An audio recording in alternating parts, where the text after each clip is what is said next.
Why the focus so much on slavery when it comes to rewriting history? There's a lot of history that it's in these museums, but he's focused on one thing, and that is that there's too much slavery being mentioned in the United States of America. That's very odd, Batya, honestly. So I want to start by saying I actually agree with everything that's been said, and I loved your opening, and so I offer these comments very humbly because it's an honor to be included in this conversation, which is very solemn, and I think we all understand that, and we are all looking for the common ground here.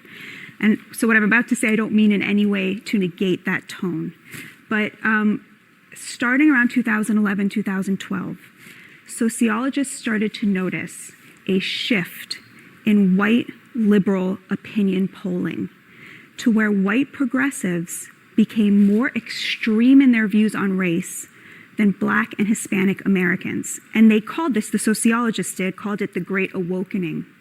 And when they postulated, where did this come from? Why did white progressives suddenly start obsessing over race in a way that was actually far to the left of where Hispanic and Black Americans were on this issue?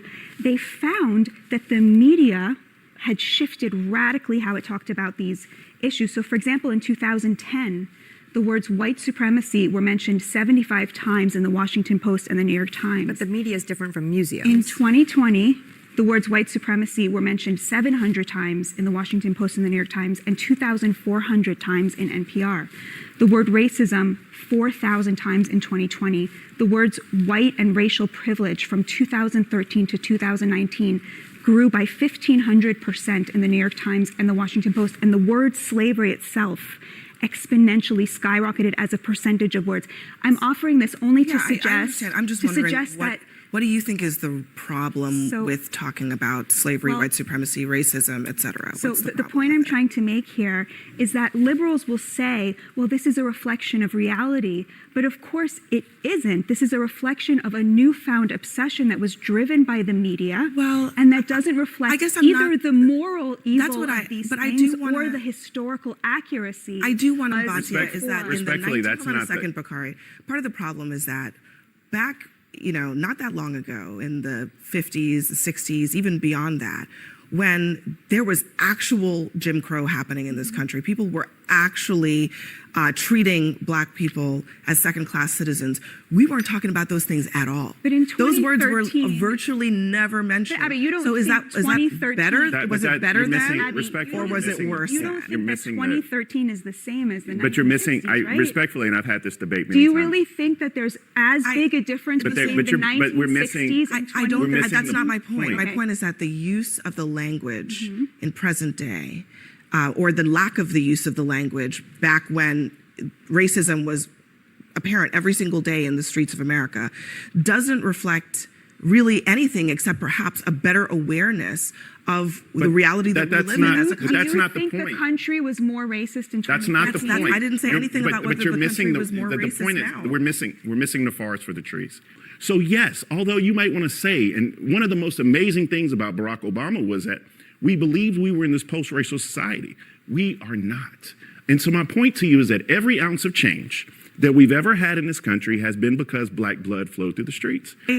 Our fellow Americans. So I don't understand the desire to try to avoid that when it's not as if it's gone. I mean, people are literally still killing people in this country because of the color of their skin, and suddenly we should just move past it? I think we've had more than just moments where we have had massive leaps forward in the way we treat each other in this country. I mean, I agree with Batya.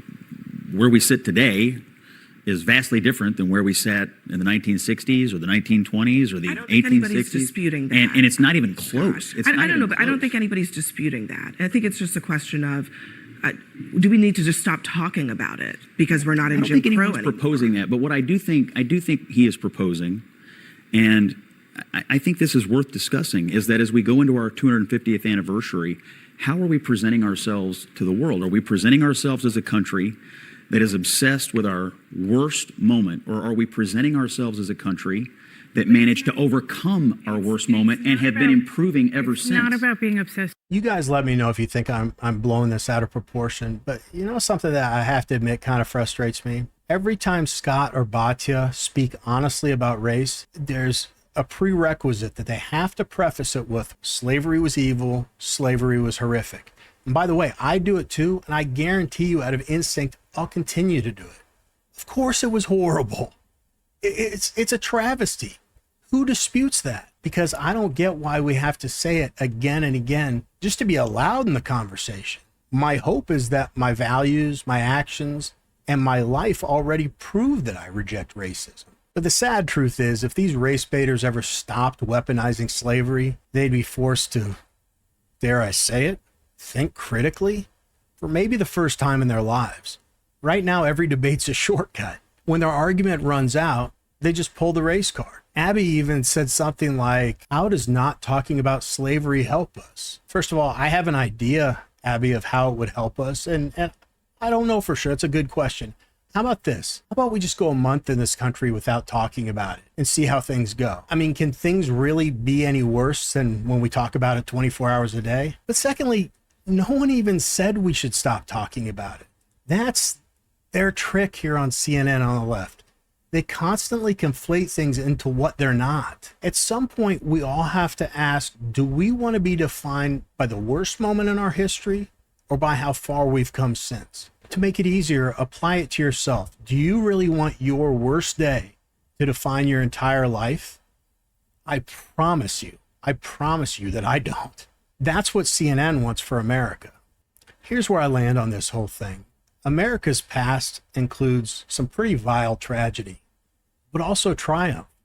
We've lifted millions out of poverty, defended freedom around the world, and created opportunity for people of every background. That's not ignoring our worst days. It's refusing to be trapped by them. Because the future belongs to those, us, who rise above the division and choose unity.